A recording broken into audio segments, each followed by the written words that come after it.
Welcome to BLN Telugu news. ఈ water flooding అవుతుంది కదా, ఏదైతే రెగ్యులర్ ప్రాబ్లం చెప్తున్నారో దాన్ని మొత్తం లైనింగ్ చేసి వాటర్ ఫ్లో ఎక్కడ ఉందో చూసి ఎంటైర్ సైట్ను కాంటూర్ లెవెల్స్ తీయండి. ఏదైతే డౌన్ స్ట్రీమ్ ఉందో డౌన్ స్ట్రీమ్ ఏరియాలో 15-20 acres, maybe more than 10 acres lake అటు ఒక పాండ్ క్రియేట్ చేయండి. ఆ పాండ్ని కంప్లీట్ ఈ వాటర్ ఫ్లో అంతా తీసుకెళ్ళి అక్కడ ఇచ్చేయండి. తర్వాత ఇందులో నుంచి బయట ఒకటి 800 meters 1000 meters లోపల one more local lake is there. దాన్ని ఇంటిగ్రేట్ చేయండి. దాని దగ్గర కూడా ఇంకేమైనా ల్యాండ్ ఎక్వేషన్ ఉంటే చేసేసి దాన్ని ఇంప్రూవైజ్ చేసి దాని కెపాసిటీ కూడా పెంచండి. దాంతో ఏమవుతుందంటే రౌండ్ ద ఇయర్ ఇందులో ఉండే ఇండస్ట్రీస్ కానీ ఇక్కడ వచ్చే గ్రీనరీ కానీ దీనికి కానీ ఈ వాటర్ వాడుకోవడానికి ఉంటుంది.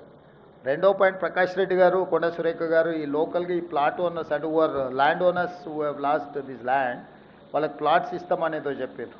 ఆ ప్లాట్స్లో ఇంకా 150-200కి ఇంకా బెనిఫిట్ రాలేదు.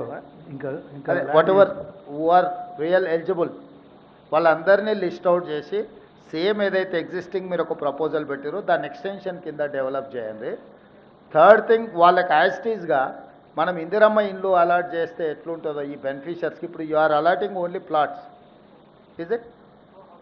No house. Yeah, that is what I would suggest that why don't you propose for Indirama houses for each one. That 5 lakhs plus something they'll add and they will construct their own house. So at a time they'll get a colony, almost 1300-1400 houses. General infrastructure anta manam create chesiste illu kattukodaniki vallaki Indirama illu sanction cheste idavudi. Dani oka proposal kuda dani emunnado naku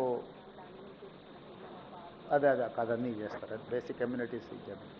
so అది మొత్తము entire ఒక mini colony లాగా design చేయి. చిన్న చిన్న అంటే అక్కడ లోకల్గా పిల్లలకి కానీ వాళ్ళకి కానీ ఒక స్కూలు ఏమేమి ఇవాళ basic infrastructure whatever requirement is there.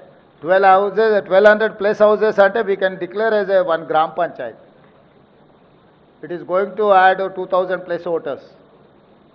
Sir ఇంకొక విషయం మనకి యాడ్ చేయదలుచుకున్నాను సార్. యాక్చువల్గా ఇక్కడ 10,000 అని మినిమమ్ వీళ్ళ రిక్వైర్మెంట్ ఆఫ్ లేబర్ వీళ్ళు ఉన్నారు వర్కర్స్. సో వాళ్ళు they are interested to develop the colony also.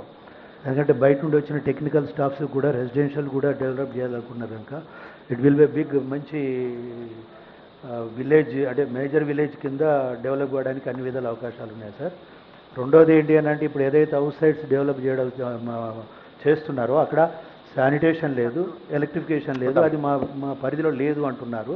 కానీ ఫార్మర్స్ ఏమంటున్నారంటే ఆ రెండు కంప్లీట్ చేసి ఇస్తేనే అది వాటర్ సప్లై, ఈ 3 IDC వాళ్ళు కంప్లీట్ చేస్తేనే వాళ్ళు ఇమీడియట్లీ టేకప్. శానిటేషన్ రిలేటెడ్లో that is our responsibility, we cannot ignore while you are constructing అనే. ఇప్పుడు ఎమ్మెల్యే గారు మీకు ఇందాక చెప్పాను కదా 300 crores గవర్నమెంట్ ఆఫ్ ఇండియా నుంచి అదనంగా వచ్చింది. కాలనీలో అన్ని అమ్యూనిటీస్ కూడా మేమే ఇంక్లూడింగ్ శానిటేషన్ అండ్ ఎవ్రీథింగ్.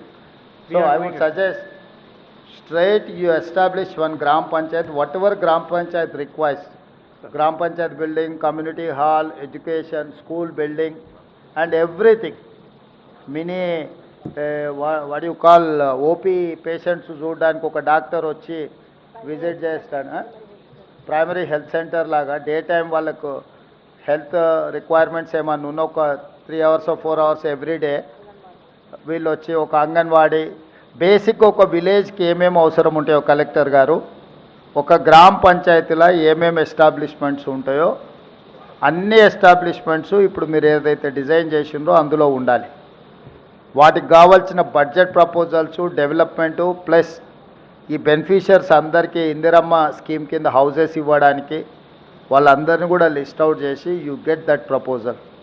అంటే entire this area nothing but special economic zone. We have to create everything in 1 compound. So దాని ప్రకారం చేయండి. మిగిలింది అక్కడ ఇప్పుడు మన రివ్యూ ఉన్నది కదా, I will give you instructions they. Thank you sir. Thank you.